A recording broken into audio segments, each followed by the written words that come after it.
Max, today Brad Treliving said you were dying to play in Toronto. Is that true, and why is that?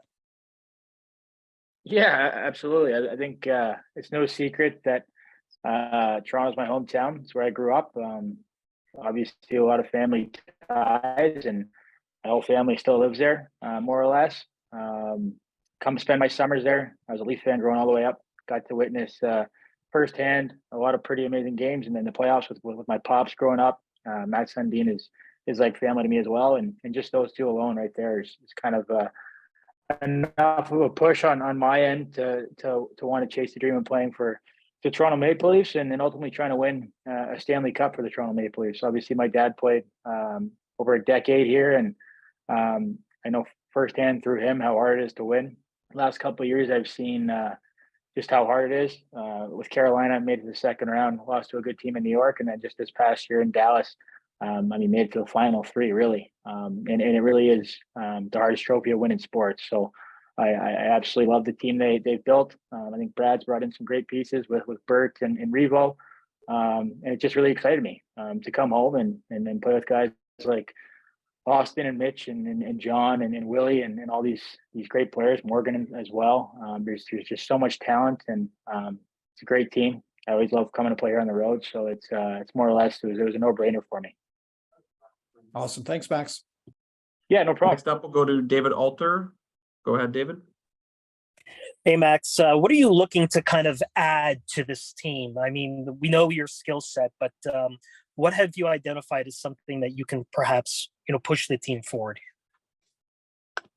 Yeah, again, when you have a chance to come join a team that's already established and already a contender, so to speak, it's a huge shot. It's a huge boost to your confidence. Obviously, when a team like that wants to bring you in and help them. Kind of take that next step forward. And obviously, I've had some great conversations with Brad as well as Kiefer about certain things that they're looking for, and they thought that I'd be able to kind of jump in and help with that.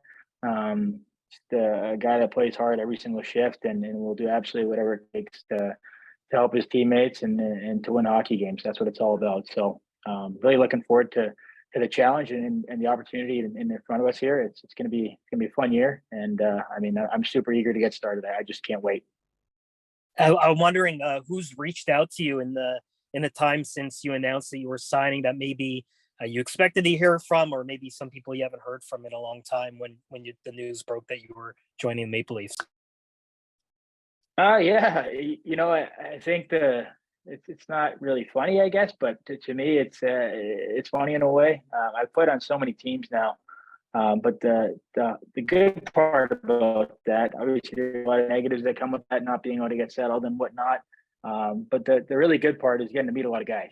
You meet a lot of unbelievable human beings, whether it's other players, training staff, coaching staff, management, you name it. Great fan bases. I've been very, very lucky to play with some really cool situations over the years. Played some playoff hockey as well, so it's been great. But going back to my junior days of playing with a guy like Mitch, I think that would be something that was really exciting to me. So when I talked to him a little bit, obviously he's pretty excited. Get reunited with another London night. So I spoke with him, spoke with John. Obviously, I know Johnny T pretty well just from training here in the summer. There's so many guys that play in the league that come back to Toronto every summer. So me and him are pretty familiar with each other, and I'm super stoked to kind of jump on board with him. Spoke with Austin, texted a little bit back and forth with Morgan, and haven't really got a chance to jump on a call with him yet. But no, it's great, man. It's really exciting, and I'm really appreciative of those guys for reaching out. It's always an interesting transition when you come to a new team, and it's no different here. But it certainly makes it much easier when you're coming home. There's just something real special about that, and it's a big reason why I chose to sign here. Is I wanted to come home, and I've been lucky to, like I said, play in some great places. But now I got a chance to come home, and it worked for both sides. It was just a no-brainer for me, and I'm really looking forward to getting started. Next up, we'll go to Greg Ross with CBC. Go ahead, Greg. Can you hear me? There we are. Hey, Max. What's up, Greg? How are you, man? Not too bad, thanks. I saw the picture you tweeted out with you and your dad in the locker room. You said home. I'm wondering if you had a chance to talk with your dad and what his reaction was. Obviously, I'm sure this is pretty important for him too. Yeah, he's ecstatic. I mean, he's just a hockey dad, like, or a hockey fan at this rate, like anyone else. But I think for myself personally, again, winning is everything, and especially when he wasn't lucky enough to be a part of a team that hoisted the Stanley Cup. That was something that he was never able to do. And like I said earlier, it is the hardest thing in our sport to do for a reason, and not many guys get the chance to do that. So it's one thing to do that, but another chance to do that in the same jersey he was doing, or he was wearing for many years, is something that it makes my hair stand up on my arms, and something I look forward to the challenge of trying to accomplish that with all these guys. It's a special group, and he knew that, and he's excited. He's excited about it. I know there's a lot of huge diehard Leaf fans out there, but my dad's been kind of jumping around, jumping on the bandwagon of whatever team I've been on, and I've jumped headfirst all in on whatever team I'm playing for. But I'm back home and I'm playing for the Toronto Maple Leafs, so there isn't a bigger fan of the Leafs right now than my dad. That's for sure. You practically grew up at Scotiabank Arena. I mean, how comfortable are you going to feel sliding in there with the way you know things at that building? Yeah, absolutely. I mean, from just the hallways. I actually got to spend some time in the locker room over that COVID bubble thing when I was in Montreal, so that was a little bit weird.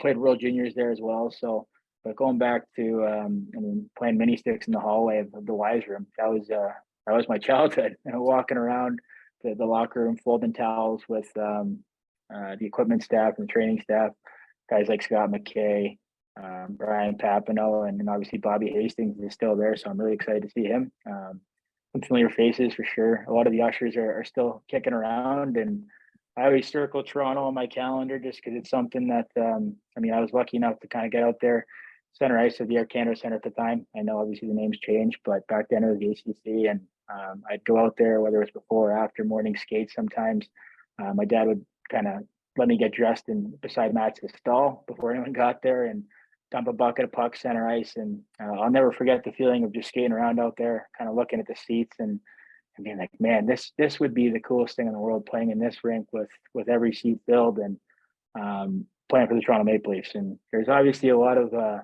visualization over the years that go into that. And it's a special feeling to think that it's actually it's a dream come true. It really is. It's something I've thought about for a long time, and dreamed of over and over again. And I got a lot of buddies that are super excited, a lot of family members that are super excited, and myself being at the forefront of that. So I just can't wait to get started. Looks like we have one more here. We'll go back to David Alter. Go ahead, David. Hey, Max, thanks again. Just wondering, with market and everything going on, I'm just wondering, was the 1-year deal just kind of the ideal, the economics of everything that kind of made the most sense to you? Or were you kind of looking at, I don't know, maybe something longer? I mean, I guess describe how the last couple of days of free agency is waiting and then kind of settling in, settled here. Yeah, I mean, obviously a lot of teams are pretty strapped, and the flat cap makes it difficult. But my agent, made the rounds, and when I found out that Toronto was as interested as they were, it's basically a no-brainer. And it's kind of on both ends. We're just like, let's make this work, and I was willing to do whatever it took to help that process kind of and the way we were hoping for, and that's for me to be playing for the Leafs come the fall. So the contract worked out. Obviously the team was able to make things work on their end, and I'm more than happy with how things have worked out, and I'm looking forward to the challenge, and just jumping in wherever need be for Kiefer and the boys here to help them win some hockey games. Because obviously you want security and whatnot, but when you're trying to win, it's difficult when you have it's difficult to do whatever you got to do, and you can't have everything. So for me, the most important thing was winning, and if that means taking a little less money or less term, whatever that might be, it's a no-brainer, because I believe in this group, and big fan of them, and just looking forward to be a part of it.